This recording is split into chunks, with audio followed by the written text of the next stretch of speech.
Mutual फंडमध्ये गुंतवणूक करताना कोणत्या 3 गोष्टींचा प्रामुख्याने विचार करायला हवा? हा प्रश्न नेहमी विचारला जातो. आपलं ध्येय, उद्दिष्ट नेमकं काय आहे याचा पहिल्यांदा आपण विचार करायला पाहिजे. ते ध्येय पूर्ण करण्यासाठी किती कालावधी आपल्याजवळ आहे हाही विचार आपण करायला पाहिजे. आणि सगळ्यात महत्त्वाचं आपली जोखीम क्षमता किती आहे त्याप्रमाणे आपण योजनांची निवड करायला पाहिजे. उद्दिष्ट आपल्याला अशासाठी माहिती हवं आहे की आपल्याला नेमकी किती रक्कम त्या उद्दिष्टासाठी लागणार आहे हे तिथं आपल्याला समजतं.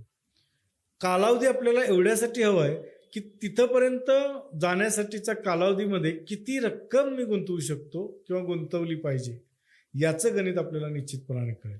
तिसरा आणि अत्यंत महत्त्वाचा मुद्दा, माझी जोखीम घेण्याची क्षमता किती आहे याच्यातून आपल्याला फंड्सची निवड योग्य पद्धतीनं करता येते. शिकूया AI ची क्रांती. चला करूया MSCIT.